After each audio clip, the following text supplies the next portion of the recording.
We'll get started in Dharma talk. Please join me in invoking the Buddha's name 3 times.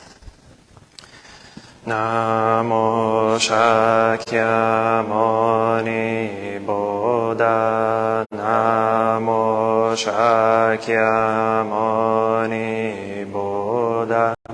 Namo Shakyamuni Buddha. Dear Venerable Teacher, dear Sangha, good afternoon. We're going to continue our discussion on the 10 hindrances, 10 fetters, Samyojana.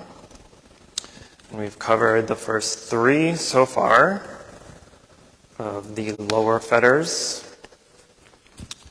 of self-view or self-identity, doubt, and clinging to rites and rituals. Today, hopefully, we'll get to the last 2 of the small fetters of sensual desire and ill will. So, sensual desire, kamaraga. Sensual desire here is a little bit it's different than our typical desire that we often read, study, and meditate on in our practice. Here, it's specifically sensual desire. So, it's the desire of the desire from the sensual objects that are received through the 6 organs, right? So sight through the eyes, hearing through the ears, mouth, nose, tongue, etc. And so with the sense organs here, it's not the sense objects or the organs that create the fetter, but it's the desire of the feelings we get from these sense organs that causes the desire. And so in the Four Noble Truths, the Buddha described craving as the universal cause of our suffering, right? The second Noble Truth, that our suffering is caused by desire. And he referred to 3 types of craving in the second Noble Truth, which is craving for sense pleasures, it's craving for becoming or existence, and craving for non-becoming or non-existence. Sensual desire is also one of the 7 latent tendencies or dispositions that are dormant in our minds, and they only become active or reactive when sense objects sense objects come through one of the 6 senses. And once it becomes through the 6 senses and touches any of the senses, it then but then there's a tendency that it may become unwholesome, right? So unless we're actively being mindful and observing and being aware of what is being touched by the senses, then it may become unwholesome, or it could hopefully become wholesome, or it could be also neutral. But of course our natural tendency is to seek out sense pleasures, right? And the Buddha described this as like a thirsty person drinking salt water. You can drink gallons and gallons of salt water, but it's not going to satisfy you, right? Which is why also fast food restaurants make their food very salty, so you can order more food, just FYI. Or more drinks. So don't fall for it. Or just don't eat fast food. Anyway.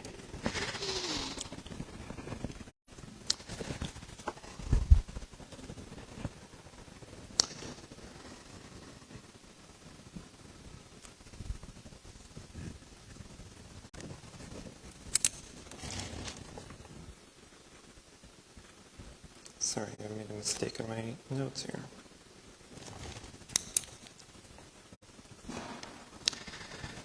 And if we are mindful and become aware of our senses or the sense pleasures that we receive as we're going through things, then hopefully, once our mind is trained enough, we can see that no matter how much we feed our senses, our sense desires, it'll never satisfy us, right? And so we're constantly going after more and more and more.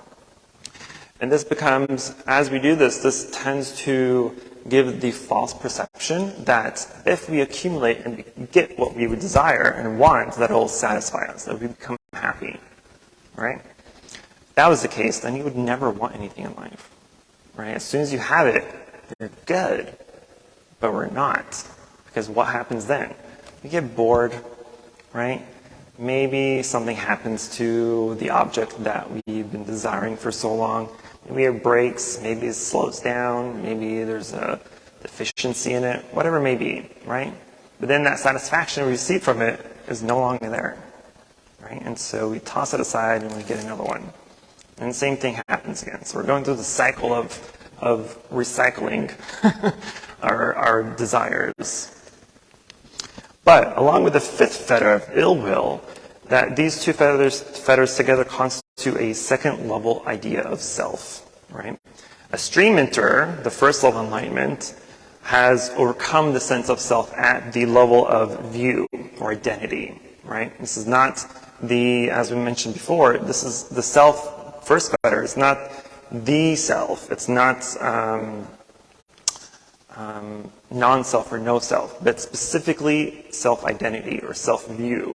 This is where we are caring or looking after or desiring desires for ourselves, for identity, our personality, for our body, right?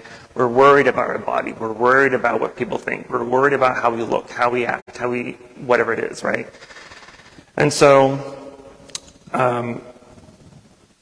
that sense of view or sense of identity is only eradicated at the stream enterer level. But there still remains a sensual self, a sensuality, right? And so we can even call this sometimes selfishness in a way, because we may not believe in the sense of me or I anymore, but you still have the desire for good stuff. You still want things, right? And so the desire is tied up with the wanting to be pleased. And then sensual desire and ill will are entrenched, so they are overcome in stages.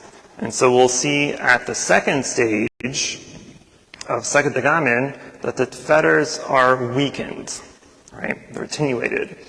And they're only eradicated or transcended at the third level of Anagamin. And this is sometimes becomes an obstacle or difficult for people who think they may be at the second stage to kind of attest or to confirm whether or not they have attained the second stage or the third stage, because there's very little, the difference between a weakened state and an eradicated state is very subtle. But generally speaking, anyone that has attained the second stage of awakening of Sakadagamin still has some sense of self or of sensual desire and ill will, but it's not strong enough to cause them to become or act foolishly or immorally or do unwholesome deeds or actions, right? The third stage of Anagami, one who has transcended these altogether, right? So they're completely eradicated, they're completely gone. They no longer arise in the mind anymore. And the Anagami has no desire or interest in self-desire, sense desire, and it's not troubled by ill will. I didn't. So in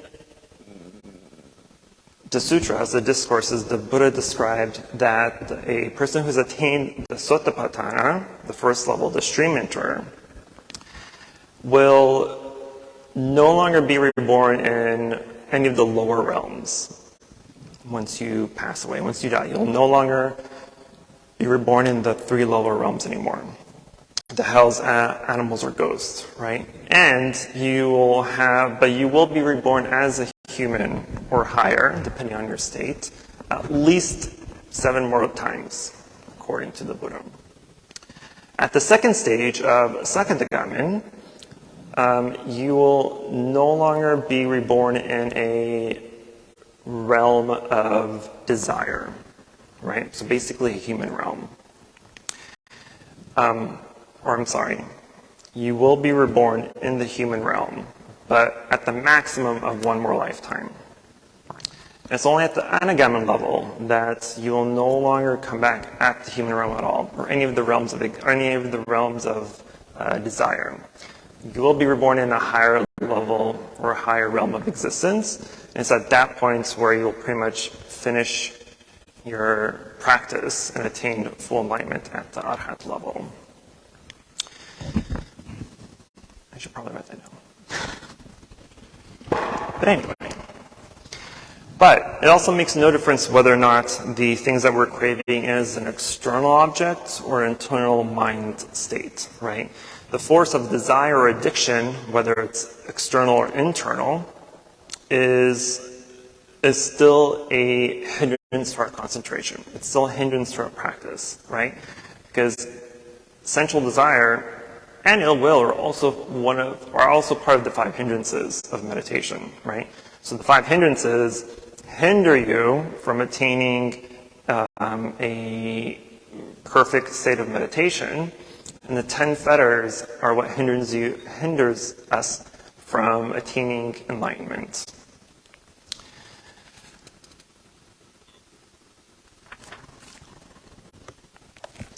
And it's also often that we see, advertisements and commercials and ads and all these stuff of things that are trying to be sold to us, right? Whether goods or services, with the message, with the promise that if you fulfill this desire, you buy this product, or you have this experience, so you'll have everlasting happiness, right? Literally everywhere we go. But one of the gifts of meditation is that it helps us see through this illusion, past this illusion of these products and services that will attain us or give us happiness, right? Because we go after different sense pleasures, right? And this includes any sense pleasures that arise in the mind, even, right? Because even the enjoyable feelings gives us even the enjoyment of things that we think about brings us sense pleasure or sense desires, right? But the problem with these pleasures, whether they're internal or external, doesn't matter, because at the end of the day, they're all impermanent, right? And that's the big lesson here, the big word of impermanent. Everything comes to impermanence. But even when we're trying to endlessly satisfy our wanting mind with this and that, it only leads us to more wanting, right? Which wanting in general or desiring in general isn't necessarily bad, right? That's not the point of understanding desire here. The point is simply to realize the transitory state of these desires and the things that we believe brings us enjoyment, right? And that they're not finally or completely able to satisfy us. So we can long and enjoy things that we like, right? But the problem that most people face is they don't enjoy what they enjoy in the moment that they have it, right? You can always say, oh, I want this, I want that, and then you get it, and you look at it, and you're like, okay, this is cool, this is what I wanted. But then you kind of forget about it, right? You had so much energy, so much desire for having something, and then you get it, and you're like, okay, cool, got it, and you put it aside, right? And it doesn't come into memory again or into the mind again until you, again, recall the mindset of, oh, I want that, I want this, I want to have it, and then you get it again, and you pass it on, right? You keep on taking and putting back, taking and putting back.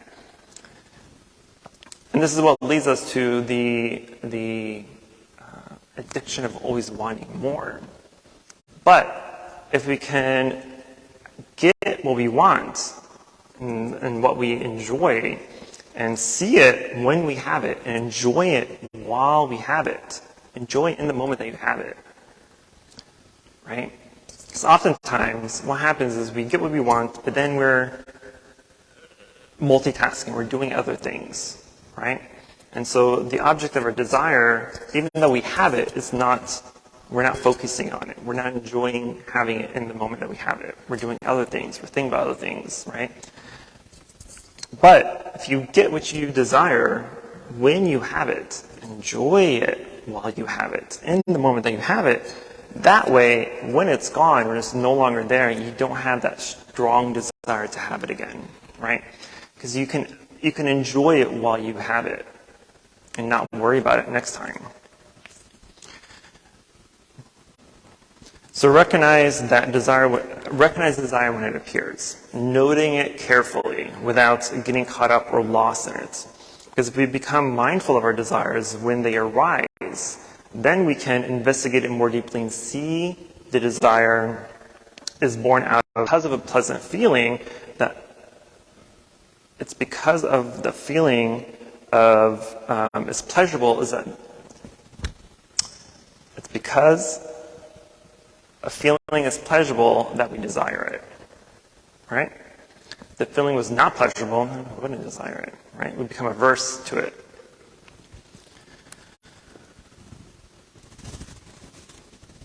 Okay.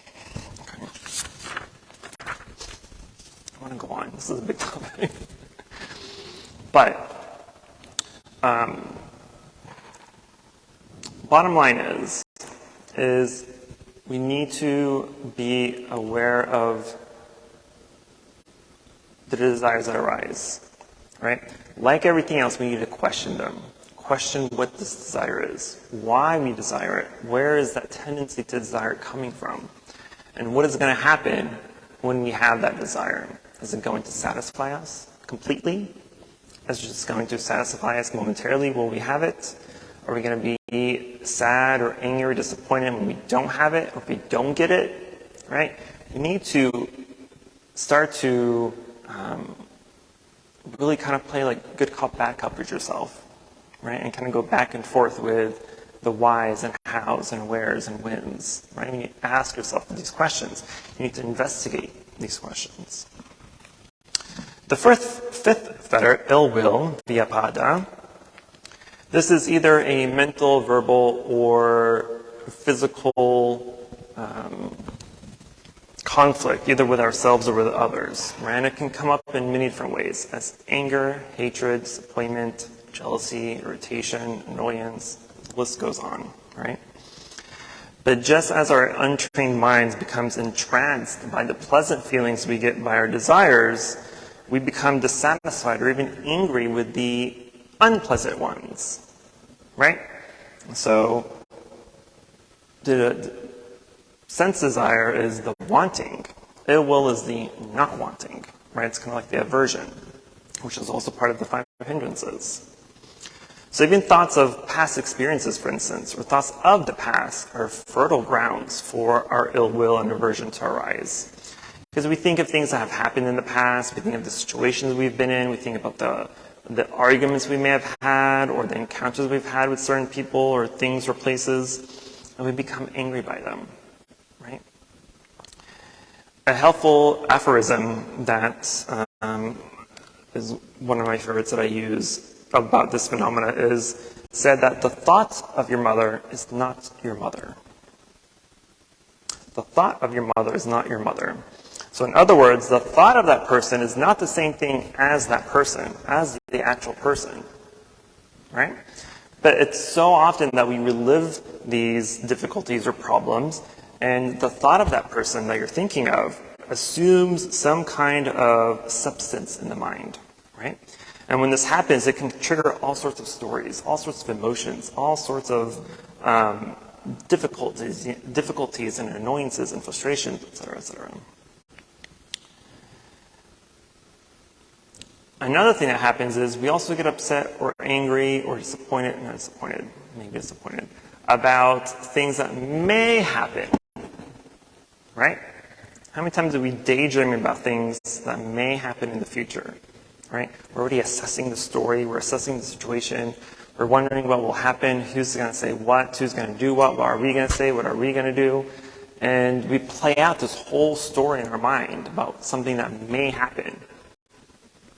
And we play out this little game in our mind, and then we become angry because we're thinking of, oh, maybe it won't turn out the way I want it to be. Maybe this or that will happen. Maybe this or that will, or this person will do this or say that. And we're already getting angry. We're already getting frustrated about this situation. It hasn't even happened yet. So this is why meditation becomes pretty invaluable for unraveling all these stories and all these feelings and getting to the original or the core thought, right, or emotion that arose or that triggered them to arise. So practicing doesn't help us avoid these feelings of anger or frustration. Instead, it helps us be with those emotions instead, because then that creates spaciousness in our mind, right? And then in turn, that creates a sort of lightness of heart in those difficult situations or circumstances. But like with any other fetter or any of the other hindrances, it's important to not judge these emotions. Don't judge your anger. Don't judge your frustration, your fear, your irritation, the annoyance, right? Or any of the other forms of ill will that we experience. We simply just need to note those feelings as they arise and watching your tone when they arise. Because even the tone that you give to the notation that you make can affect your mind as well. You can sit there and be like mindful, oh yeah, I'm being mindful of my anger, of frustration. But if you're notating in such a way that the notation itself is also angry or frustrating, then you're not really helping your observance, right? You're just adding anger on top of anger. And we already know anger doesn't heal anger, right? Hatred doesn't heal hatred. And so we just really need to make note of our experiences as a mean of recognizing them and accepting them. You can also experiment with denoting and see how many notes it takes for those feelings of anger or frustration to dissipate. Does it take 5 notes, 10 notes, 20 notes, 100 notes? Right? How many times do you have to notate that anger or hatred or any other feeling that arises before it goes away? Because as we investigate this, then we'll start to reinforce and understand that these feelings, like all the other ones, are impermanent. They're not going to change, right? So you don't need to be caught up in them. You don't need to be driven by them. All you need to do is just create the space for yourself to be simply aware of them. Allow them to be. Allow them to arise. And so again, we practice recognition without judgment. This is the first way of working with ill will, is recognizing them without judgment. The second way is to look at the associated feelings that arise or feed the anger or the ill will, right? Because ill will is often associated with a feeling of self-righteousness, right? Which feeds it like an underground spring. So you may find yourself saying, well, I'm perfectly right and I should be angry. I mean, how many times have we said that? Something happens to you and you feel the right. You feel that you're right in the right place to be angry or be frustrated. So you may not notice the anger, but if you're not also noticing that self-righteousness behind that feeling, then that anger or the ill will continue to grow. So it's being fed in a way that you cannot see it. So that's why it's important to investigate those associated feelings, because all feelings don't just arise out of nowhere. You don't become angry out of nowhere, right? There's always something that initiated those feelings to arise. And those somethings have other things that initiated, that created it. So there's no one thing that is the cause of anger or frustration or ill will. You can say, I hate this weather, for instance, right? I really don't want this weather. But the point is the hatred or the dislike of this weather isn't just because the weather exists. The weather always exists. The weather is always there. It's unchanging. It is changing. But the type of weather, right, is unchanging. And so your dislike of it has to come from something else. Has to have been created by something else or other things, multiple things. Maybe there's a traumatic incident that happened in your childhood in this type of weather, and ever since then you're scarred, right? You're avoiding it, which is typically how trauma works, right? When we become traumatized by something, we avoid those things or feelings or people or places that created that trauma. But avoiding that trauma or avoiding the things that you do not like or dislike or hate or whatever isn't going to fix the problem either. And the Buddha likened ill will to being sick. And he says, just as sickness denies one the freedom and happiness of health, so ill will denies one the freedom and happiness of peace. And if we're mindful enough and aware of our emotions and feelings and thoughts when we're in difficult situations, we can see that. And we often don't see that until after the event, right? So after you've had the arguments, after you've had the fights, after you've done something that's negative or unwholesome, it's very rare that we recognize what we're doing in the moment, right? Because we're controlled by that heatedness of our anger or ill will or whatever it is. And it's only afterward that we're like, you know what, maybe it was kind of an a-hole. Maybe you shouldn't have said that, or said this, or did this, or didn't do that. Right? How many times have we done that? Every single one of you, including myself, has done that.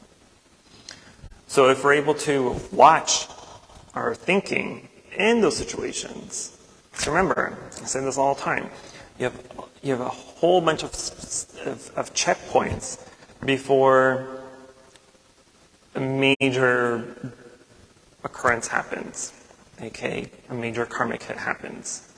So if you're in a situation in an argument or something, or in a situation of difficulty, and you're sitting there and someone's yelling at you, for instance, right? 90% of the time, people who are being yelled at are not being mindful of the situation.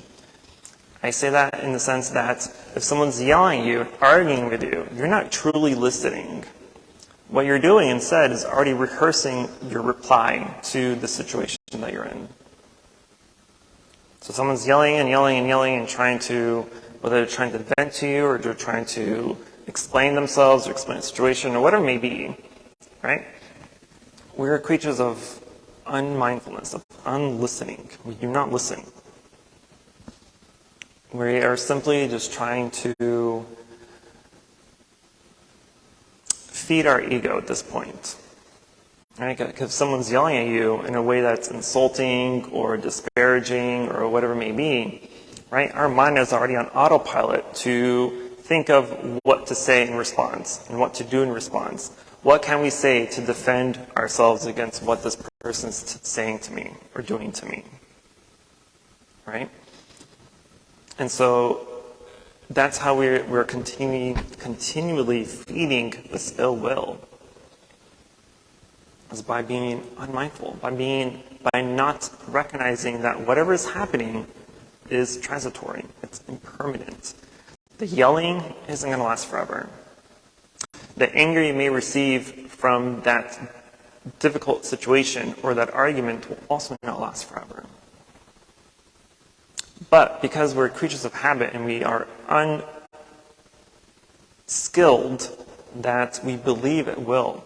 When we're sad or angry, for instance, especially when a loved one dies, for an example, because we are untrained and we don't fully understand or want to understand sometimes the process of life and death, that when death does occur, we are so distressed, right? We're angry, we're frustrated, we're blaming this, or we're blaming that, we're blaming him and her and whatever it may be, right? Because we don't understand the process of death. All we want is to have that loved one back. Why did they die? Why did they have to die? Why did God or whomever take them from me? They were so young, they were so beautiful, they were so handsome, they were so old, young, rich, famous, whatever it may be, right? But if we practice and we become mindful of or be in the situation where we can enjoy, for instance, the person in our presence while they're in our presence, then when they're gone, we don't have to feel this intense energy or desire or attraction to have to be with them again. Right? That's also what true love is. If you love someone, then you'll also love them not being there. Nowadays, love is almost a sense of control.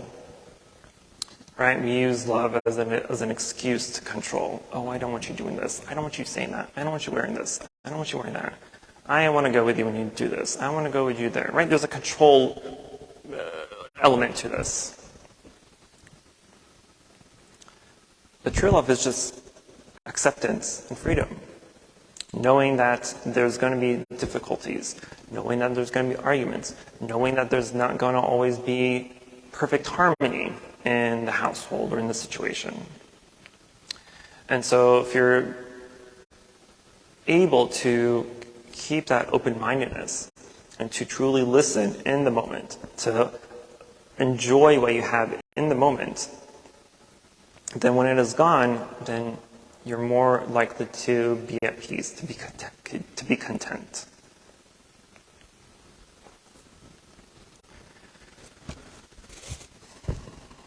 Okay. I'm surprised I got through 2 fetters today.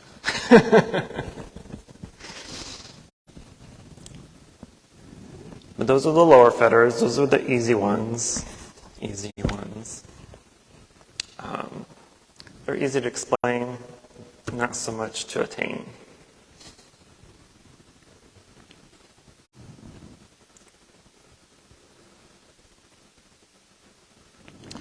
When it comes to desire, however, especially the sensual desire, because that's the most prominent one, a prominent type of desire that everyone is guilty of, right? That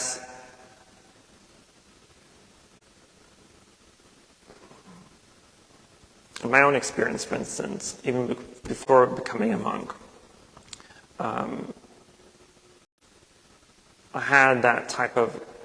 I had a misunderstanding that things would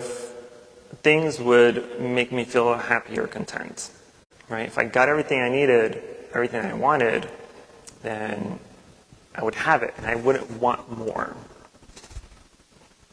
right? If I got the big house that I wanted, I built my house, I got it, I'm like, okay, I'm cool, I'm satisfied. And then I'm like, maybe I want another car. Then I get another car.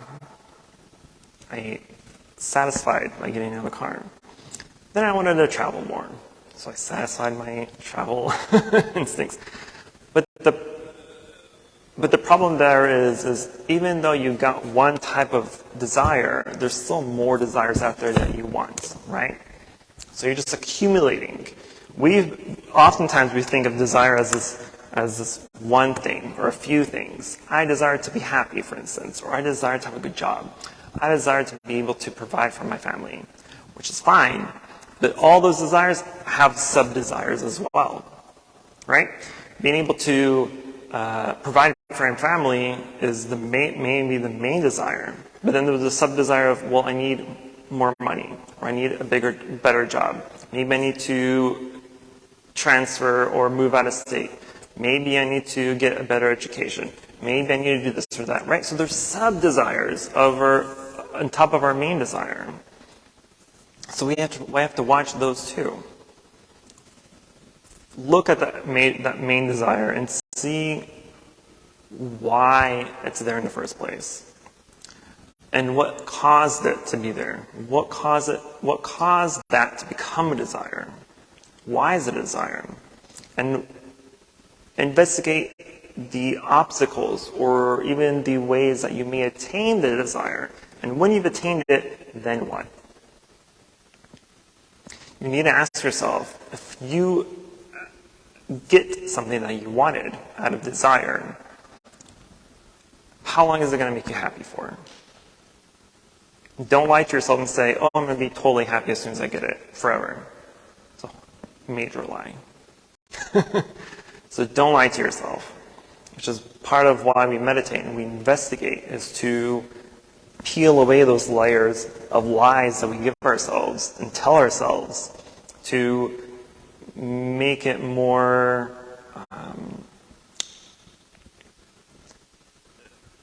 you need to peel away those layers of excuses that we give ourselves and why we need this and that. The point is in whatever you're doing that is pleasurable or even unpleasurable, be with it in the moment. Enjoy it or not enjoy it in the moment. Know that it's there. Because if you know that you can have it right then and there, you're enjoying having it, whether it's food or drink or an activity, enjoy it. Know that it's there with you, right then and there. That way, when you don't have it right then and there, you can still appreciate the pleasure that it provided, but you don't have a strong attraction to this continually desire it. Okay, I'm 1 minute over. But, what are your questions, concerns, emotional outbursts? Yes, sir. In terms of desire, how do hobbies fit into that? So you like to garden, you like to play music. How does that fit into desire? So desire, in the Buddhist sense, is it's okay to have desires. The problem with desires is they can almost always become an attachment, right? And that's the Second Noble Truth, is that the cause of our suffering is desire, but more specifically the attachment, the craving we have over those desires. And so you can enjoy whatever you do, but if it were to be gone or disappear or break or whatever it may be, and it's no longer there available to you, right? Your reaction to that is what's going to determine if you're attached to it or not. So if someone came and ruined your garden, right? Maybe the boars or the deer came and trampled in and took away all your flowers and fruits and vegetables. If it was completely gone and all the hard work you put into it is now destroyed, your reaction to that situation is going to determine your level of desire or attachment to that desire. So desire all you want. There's nothing wrong with desire. There's nothing wrong with wanting a good job, with wanting a nice house, with wanting a functional car, with having hobbies and likes and dislikes and whatever it may be. It's okay. What's not okay is the attachment and the craving that often comes with it. Good question. Any other questions? Yes, sir. So, you're talking about desire in terms of the human development of everyday life. What is the difference between that level of desire and the level of desire in, say, the hungry ghost realm, where we're just consumed by desires and never satisfy any of the desires? How can we know we're kind of slipping from one into the other? By the intensity of the desire and the reaction toward the desire. Because the hungry ghost, all the realms of existence, at least for me, are not physical locations in the universe, right? They're states of mind. And so a hungry ghost, for instance, if you look at the Buddhist cosmology or iconography of Buddhist art, hungry ghosts are these really skinny beings with big bellies and long, thin necks, right? And that's the image that we receive, because as much as they try to consume food or water to satisfy them, their neck is so narrow that it cannot be swallowed, right? And so that's the simile that we use in our daily life, that regardless of how much we have, you're continually wanting more and more, right? You may be rich, but you're like, no, $1 bazillion is not enough. I want $5 quadrillion instead, right? You have all you want, but it's just not enough, right? Whereas an animal realm is almost the opposite. where you would do anything to attain that $1 million. You will throw people under the bus. You will backstab. You will lie. You will cheat. You will do all these unwholesome activities and actions in order to satisfy your desires. And so just watch your desire. How intense is it? Where is it coming from? Why is it there? And you can kind of gauge in what mindset of realm you are. Because even the higher realms, right? Because the lower realms are animals, hungry ghosts, and hell. Those are the 3 lower realms. The 3 higher realms are human, deva, and asura. But even the higher realms, deva is the highest realm. They still have desire, but not as much as an asura. An asura is kind of like translated to like a demigod of a way, right? But these are also people like the animals or the hungry ghosts. They have all that they want, but they still want more, but on a more intensified level. So watch your desires. You can gauge where you're at in the 6 realms of existence according to how you view things and how you feel about things.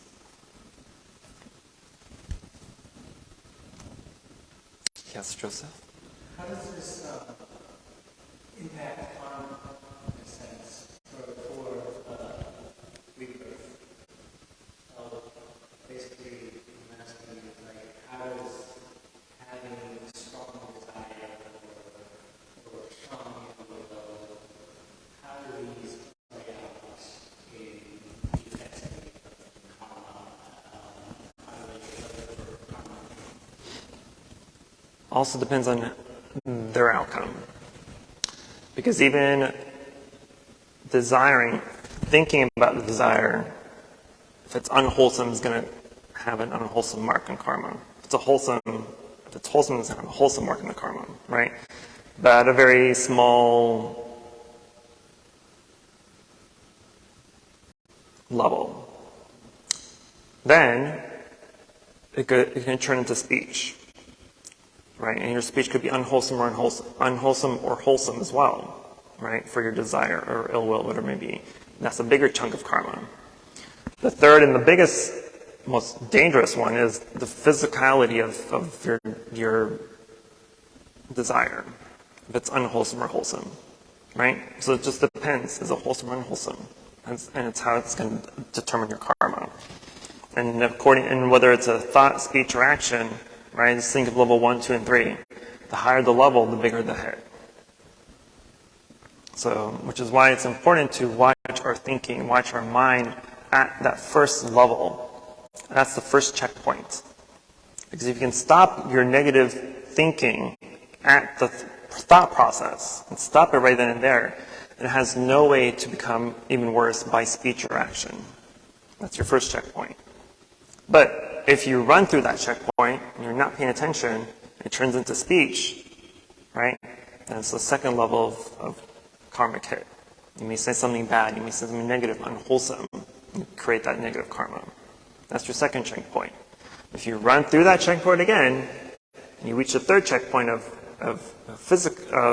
being physical, so now you're doing that negative action, now you're doing that unwholesome activity.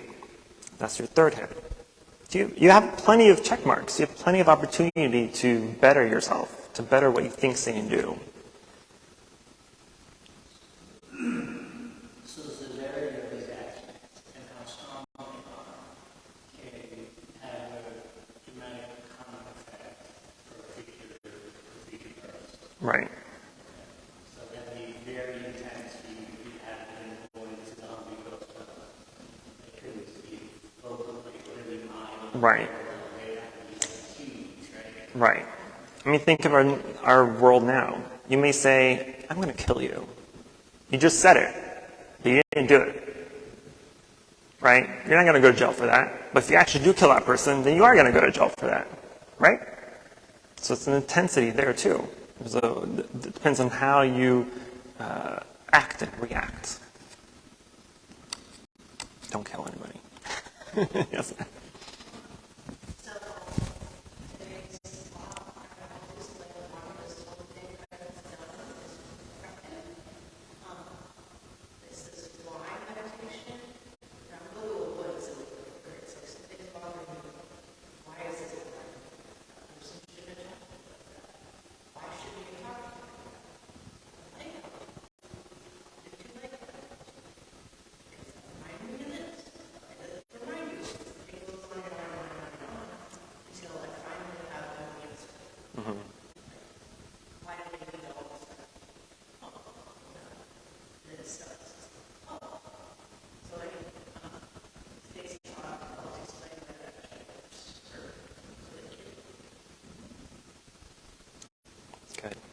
my method. It's my next book. Coming in 2024. Thinking about your why meditation talks, and I was stuck for a little bit because if we think about why and go back and find that original root cause, it exercises to realize that there's no one root cause, right? Mm-hmm. You can go back forever and ever until the scene itself standalone reason for it, right? Right. So the idea is just to help us realize that thinking why just helps us realize that everything is related to something before it evolves. Correct. Right. Like we chanted in the Heart Sutra, there's no beginning, no ending. Right? There is no beginning, there is no end to our suffering. There is no first contact. But we use, I'm angry because I don't like that person. We use that as an excuse to as validation for ourselves to make us feel better for feeling the way we feel. All right, we're using that as an excuse. But if you go back and ask yourself, but why do I not like this person? You may come across another reason, but that reason also has a reason. Every cause has an effect, and every effect has a cause. There's no end, there's no beginning. But the why helps you recognize that one thing you believe you don't like or dislike about something isn't the actual reason. That's just an excuse we give ourselves to make us feel better, to validate, to give validity to the way we feel, which is an illusion. You have 1 minute.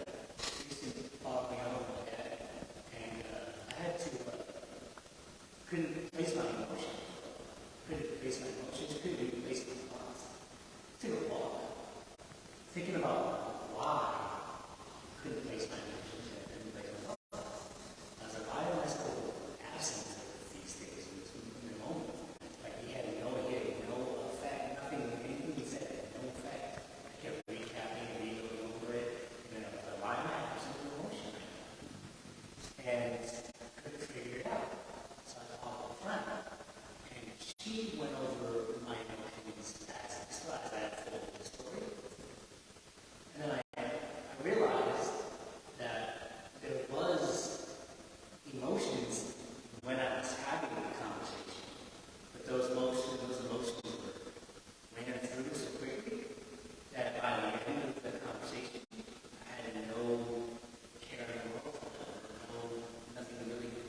But I obviously had a directive or motive to even engage in the conversation, and she pointed out how I engaged I engaged through the emotions, basically. So I had emotions, wasn't aware of them, but it was just like kind of flight or flight. Mm-hmm. And then I was like, wait a minute, yeah, there was this moment I had, there was this intention that I had.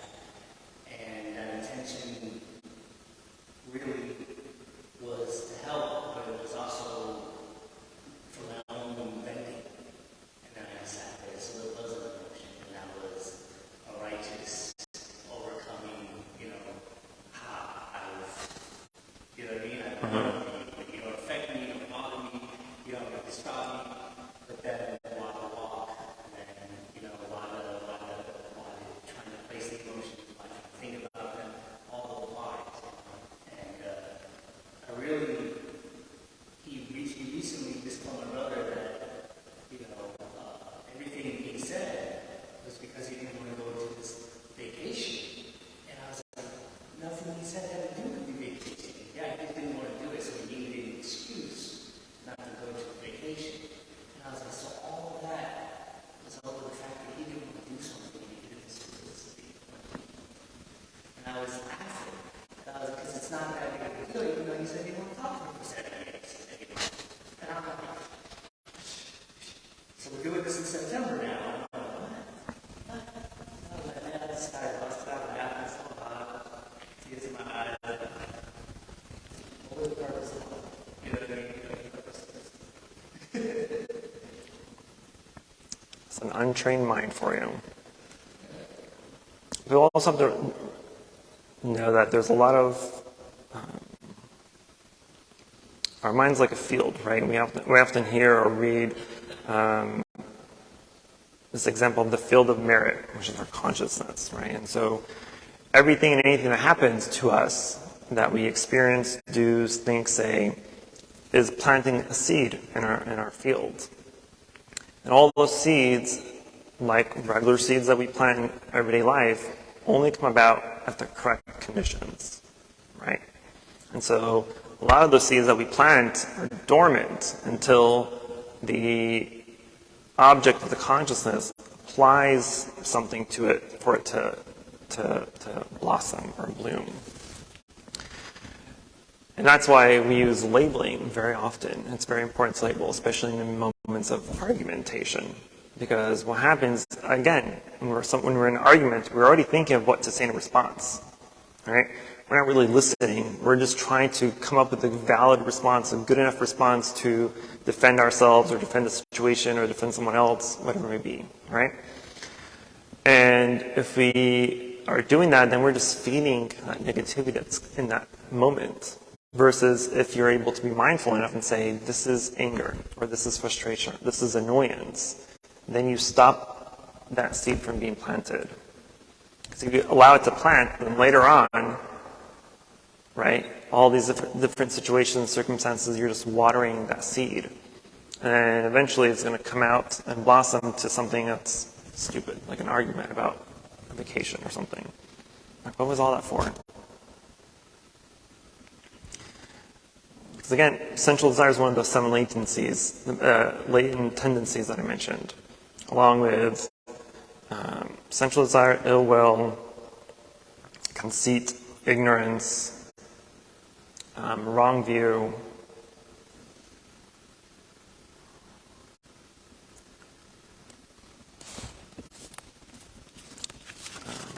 I'm missing.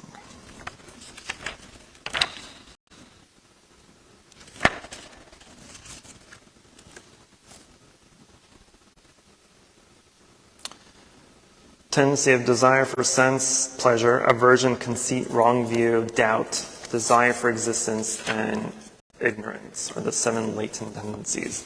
These are the tendencies that lay dormant in our minds all the time. And they only arise or become, or sprout when we feed those tendencies. So that's why it's important to be mindful, to be aware of what is happening, when it's happening, as it's happening. So you can avoid that plant being seeded, or avoid that seed being planted. So adhering to good conduct, that just means you're watering the right seeds. Correct. That's why we take the 5 precepts, for instance, right? The precepts aren't there as rules that tell you what to do and what not to do. They're just guides to help you remind yourself to do better so you don't plant those negative seeds. We'll go ahead and transfer the merit and then go to chanting. Namo Shakyamuni Buddha, Namo Shakyamuni Buddha, Namo Shakyamuni Buddha. For any positive karmic action we've accumulated here today, we wish to transfer the merit to all sentient beings and wish them all enlightenment.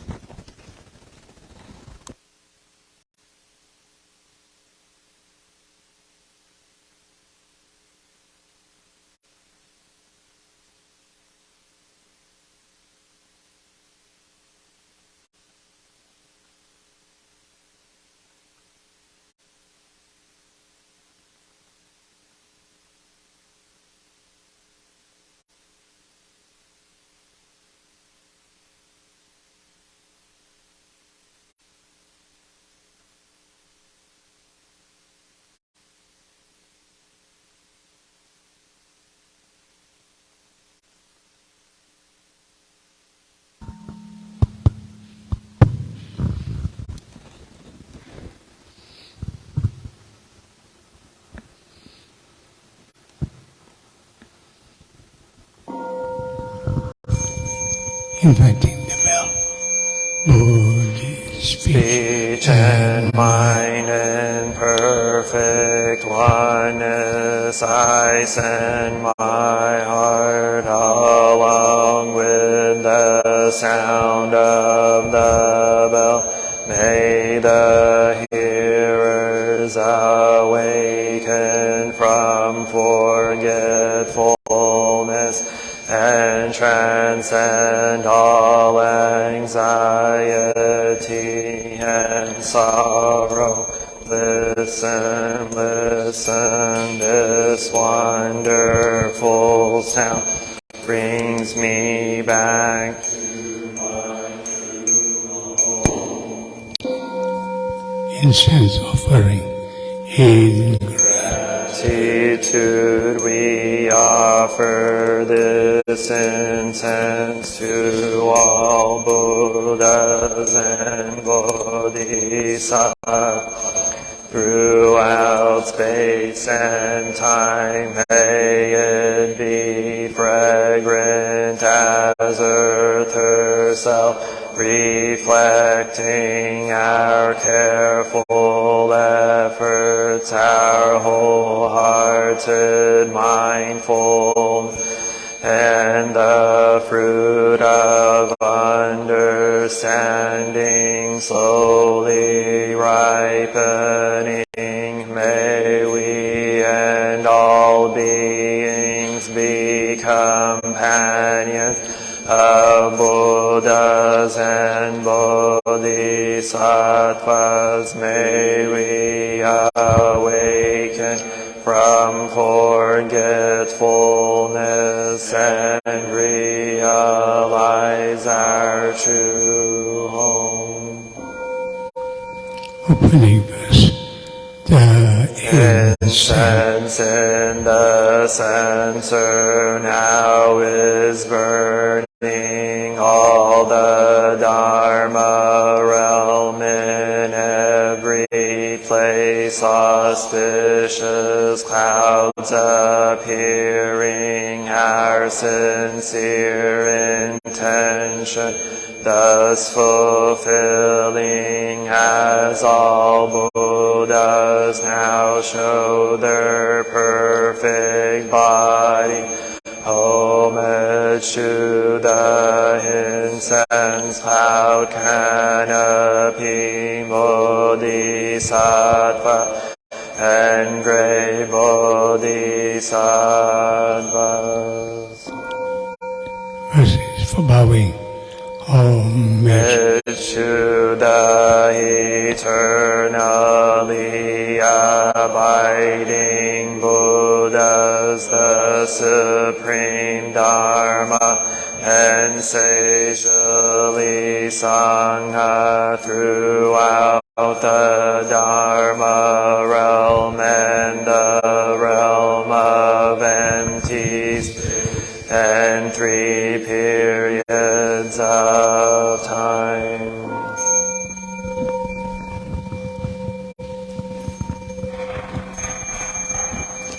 homage to the fundamental teacher Shakyamuni Buddha Maitreya, honored future Buddha Manjushri, great wisdom Bodhisattva, universal great conduct Bodhisattva, all Dharma guarding Deva Bodhisattvas, and the glorious mountain assembly of Buddhas and Bodhisattvas.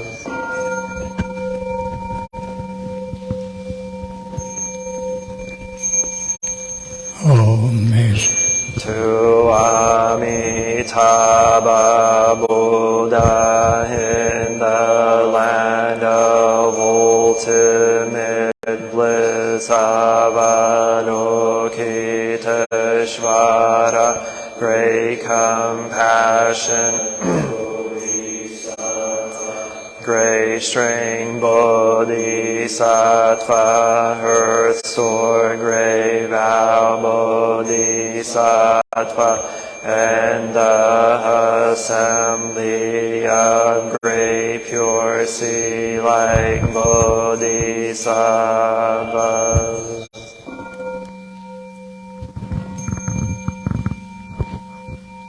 Please sit down.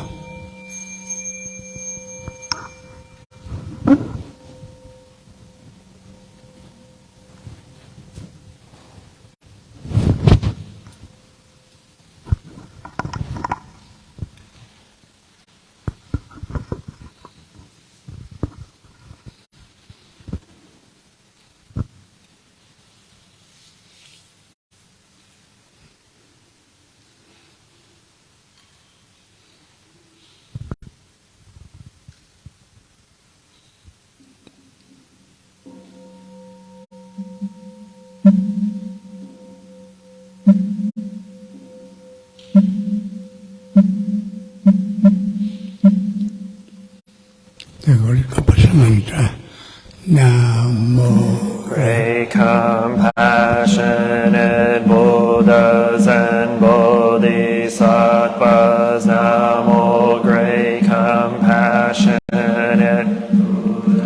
and Bodhisattvas. Namo. Great compassionate Buddhas and Bodhisattvas. Namo Ratnachayaya Namo Haryavalokiteshvaraya Bodhisattvaya Mahasatvaya Mahakarunikaya Om Sarvaravaye Sudanadasya Namaskritva Himamarya Valokiteshvara Ramdava Namo Narakendi Hri Mahavaswami Sarvarhatu Shubham Ajiyam Sarva Sattva Namo Vasava Namo Vakamavitatu Taryata Om Avaloke Lokate Karati Ihiri Mahabodhisattva Sarva Sarva Mala Mala Mahi Mahi Hridayam Koro Koro Karmam Doro Doro Vijate Mahavijate Dara Dara Dirini Shvaraya Chala Chala Mama Vimala Bhaktilehi Shina Shina Asham Prashari Vishva Vishvam Prashaya Holo Holo Mara Holo Holo Hri Sara Sara Siri Siri Soro Soro Bodhiya Bodhiya Bodhaya Bodhaya Maitreya Narakendi Rishanina Vayamana Swaha Siddhaya Swaha Mahasiddhaya Swaha Siddhayoge Shvaraya Swaha Narakendi Swaha Maranara Swaha Sira Simhamokaya Swaha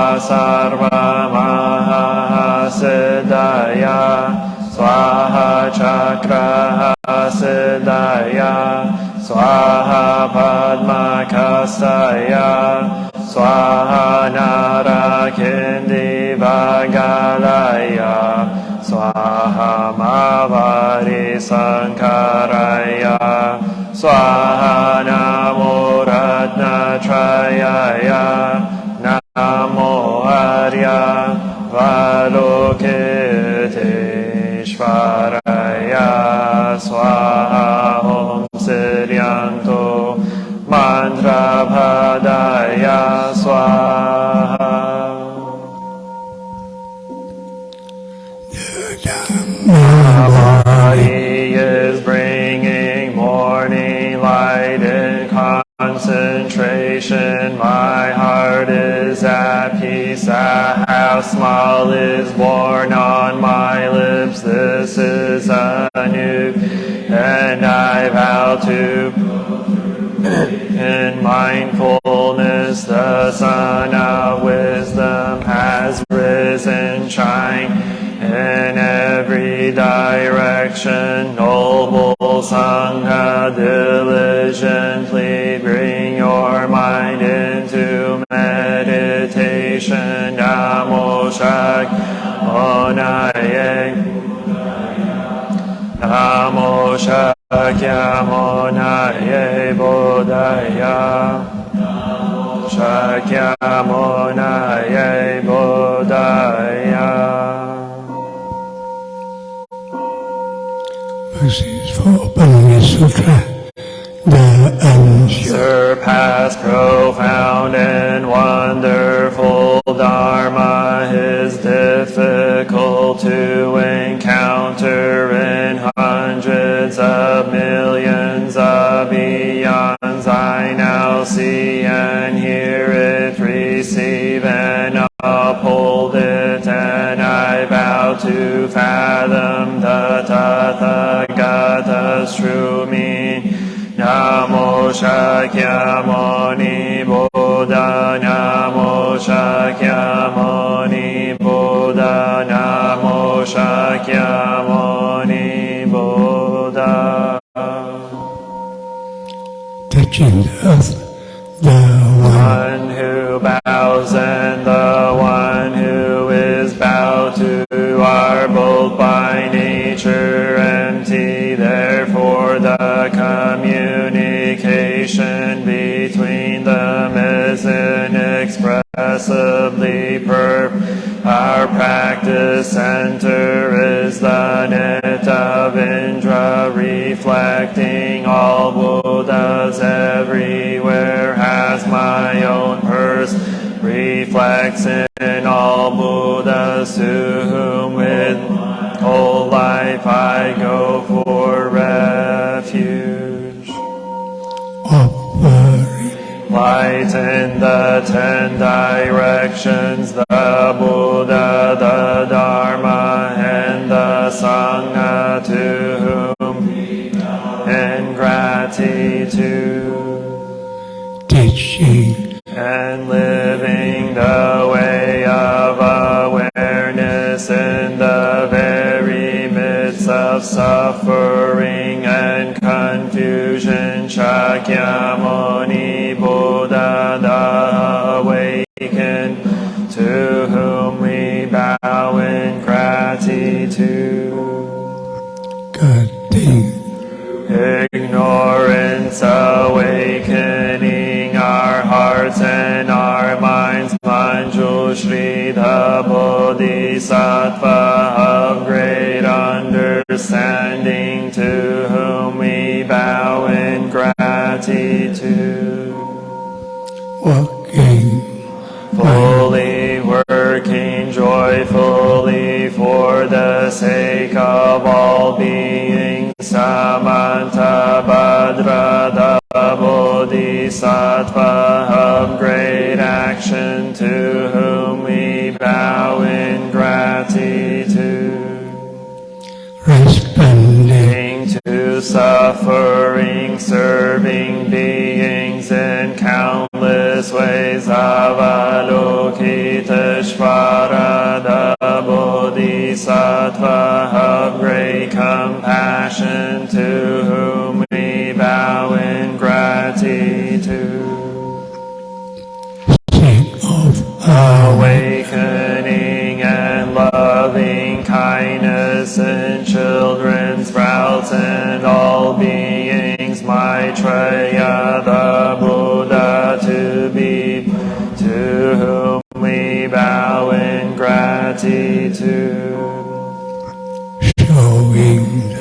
way fearlessly and compassionate to lead the stream of all our ancestral teach, to whom we bow in gratitude. The Dhamma Is deep and lovely, we now have a chance to see it and practice it. We vow to realize its true meaning. of the Paramita, the Bodhisattva Avalokita, while moving in the discourse of Prajna Paramita, shed light on the 5 skandhas and found them equally empty. After this penetration, he overcame ill-beingness, and Shariputra, form is emptiness. Emptiness is form is not other than emptiness. Emptiness is not other than form. The same is true with feelings, perceptions, mental formations, and consciousness. Listen, Shariputra, all dharmas are marked with empty. They are neither produced nor destroyed, neither defiled nor immaculate, neither increasing nor decreased. Therefore in emptiness there is neither form nor feelings, no perception, nor mental formations, nor consciousness, no eye or ear or nose or tongue or body or mind, no form, no sound, no smell, no taste, no object of mind, no realms of elements, no interdependent origins, and no extinction of no ill-being, no cause of ill-being, no end of ill-being, and no path, no understanding, no attainment, because there is no attainment. The Bodhisattva's ground in Prajna Paramita find no obstacles. Being no obstacles, they overcome fear, liberating themselves forever from illusion and realizing perfect nirvana. All Buddhas in the past, present, and future arrive at Anuttara Samyak Sambodhi. Therefore one should know that perfect understanding is the highest mantra, the unequaled mantra, the destroyer of ill-being, the incorruptible truth. The mantra of Prajna Paramita should therefore be proclaimed. Gate gate para samgate bodhi swaha. Gate gate para samgate bodhi swaha. Gate gate para samgate bodhi swaha. invoking the Bodhisattva's name, we invoke your name, Avalokiteshvara. We aspire to learn your way of listening, to help the suffering in the world. You know how to listen in order to understand. We invoke your name in order to practice listening with all our attention and open-heartedness. We will sit and listen without any prejudice. We will sit and listen without judging or reacting. We will sit and listen in order to understand. We will sit and listen so attentively that we will be able to hear what the other person is saying. Anything left unsaid, we know that by listening deeply we already alleviate a great deal of pain and suffering in the other person. We invoke your name, Manjushri, we aspire be still and to look deeply into the heart of things and into the sub. We will all our attention and open-heartedness. We will look with unprejudiced eyes. We will look without judging or reacting. We will look deeply so that we will be able to see and understand the roots of suffering through the impermanent and selfless nature of all that is. We will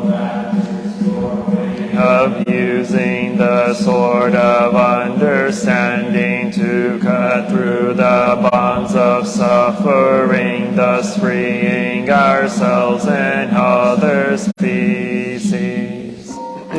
We invoke your name, Samanta Bhadra, we aspire to with the eyes and heart of compassion to bring joy to one person in the morning and to ease the pain of one person in the afternoon. We know that the happiness of others is our own happiness, and we aspire to practice joy on the path of service. We know that every look, every action, and every smile can bring happiness to others. We will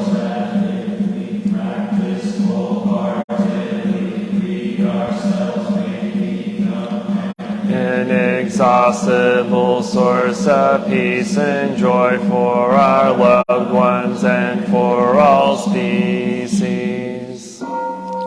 We invoke your name, Shiti Garbha, we aspire to your way of being present where there is darkness, suffering, oppression, and despair, so we can bring light, hope, relief, and liberation to those places. We are determined not to forget or abandon those in desperate situations. We will do our best, establish contact with those who cannot find a way out of their suffering, those whose cries for help, justice, equality, and human rights are not being heard. In many places on earth, we will do our best not to contribute to creating more hells on earth and to help transform the hells that already exist. We will realize the qualities of perseverance and stability so that like the earth we can always be supportive and faithful to those in need.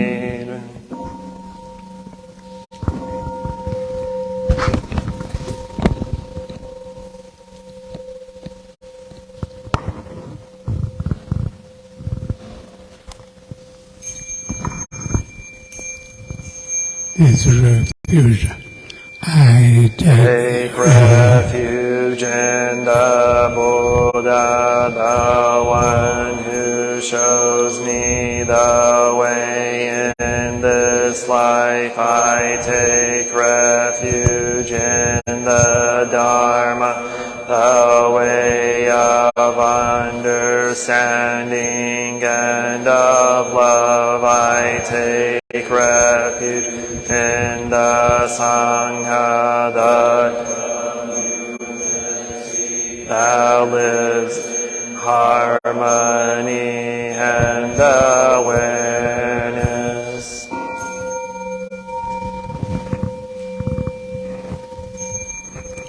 dwelling In the refuge of Buddha, I clearly see the path of light and beauty. In the world, dwelling in the refuge of Dharma, I learn to open many doors on the path of transformation. Dwelling in the refuge of Sangha, shining light that supports me, keeping my practice free of obstruction.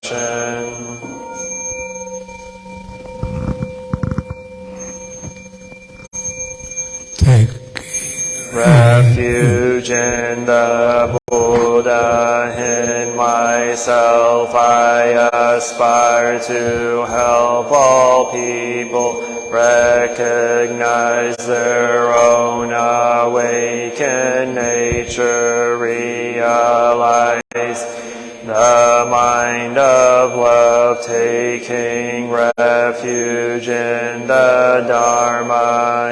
In myself I aspire to help all people fully master the ways of practice and walk together path of liberation, taking refuge in the Sangha. In myself I aspire to help all people build fourfold communities to embrace all beings and support their transformation.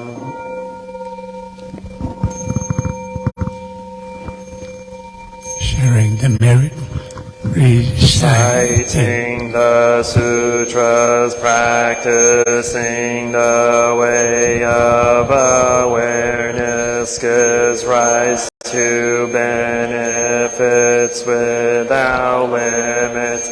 We vow to share the fruits with all beings. We vow to offer tribute to parents, teachers, friends, and numerous beings who give guidance and support along the path.